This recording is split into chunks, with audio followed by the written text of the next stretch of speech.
Subscribe to our channel by clicking the subscribe button. Click the bell button and enjoy the latest uploads from our channel.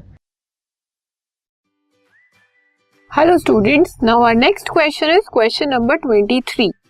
4 students A, B, C and D are asked to prepare colloidal solutions. कोई 4 students को colloidal solution बनाने के लिए कहा गया. The following diagram shows the preparation done by them. ये diagram है हमारे पास. फर्स्ट ने स्टार्च सॉल्यूशन बनाया, सेकंड ने शुगर सॉल्यूशन बनाया एंड थर्ड ने सॉल्ट और फोर्थ ने एग सॉल्यूशन बनाया. Name the student who will be able to prepare colloidal solutions. Write two properties of colloidal solutions. अब आपको ये बताना है कि जब 4 स्टूडेंट्स ने 4 सॉल्यूशंस बनाए, ए, बी, सी एंड डी. ए ने स्टार्च, बी ने शुगर एंड सी ने सॉल्ट और डी ने एग सॉल्यूशन बनाया.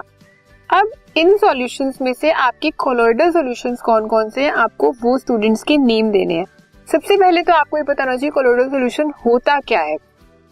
अभी जो ए सॉल्यूशन है, स्टार्च सॉल्यूशन, जब आपने वाटर में स्टार्च को डिसॉल्व किया तो आपको कोई क्लियर सॉल्यूशन नहीं मिला. इसका मतलब ये कौन सा सॉल्यूशन है, कोलोइडल सॉल्यूशन. जब आपने वाटर में शुगर को डिसॉल्व किया, जो स्टूडेंट बी ने किया है, तो उसे क्लियर सॉल्यूशन मिला. उसमें कोई भी पार्टिकल ऐसा नहीं है जो डिसॉल्व नहीं हुआ, तो ये हमारा कोलोइडल सॉल्यूशन नहीं है. सी इज सॉल्ट सॉल्यूशन. सी ने सॉल्ट सॉल्यूशन प्रिपेयर किया, ये भी हमारा कोलोइडल सॉल्यूशन नहीं है. क्यों? क्योंकि इसमें पार्टिकल्स कंप्लीटली डिसॉल्व हो गए हैं.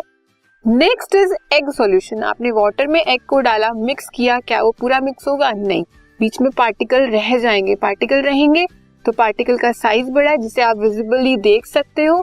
सो this is also a colloidal solution. ये क्लियर सॉल्यूशन नहीं है.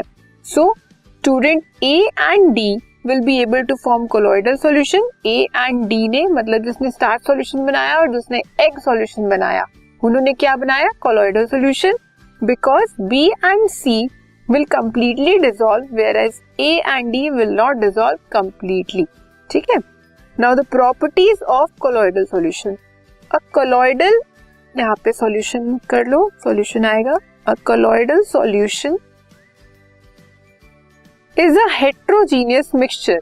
Heterogeneous mixture मतलब जो आपका solute है और जो solvent है वो completely dissolve नहीं हो रहे हैं, तो आपको पार्टिकल्स अलग अलग दिखाई दे रहे हैं. इसलिए जो कोलोइडल सॉल्यूशन होते हैं उन्हें हम क्या बोलते हैं, they are heterogeneous mixture. Okay. Next is colloidal solution shows Tyndall effect, that is it scatters the beam of light. जितने भी हमारे कोलोइडल सॉल्यूशन होते हैं वो हमें टिंडल इफेक्ट शो करते हैं. मतलब जब आप सॉल्यूशन में से लाइट को पास करोगे तो वो लाइट स्ट्रेट नहीं पास आउट हो जाएगी, वो स्कैटर हो जाएगी. ठीक है.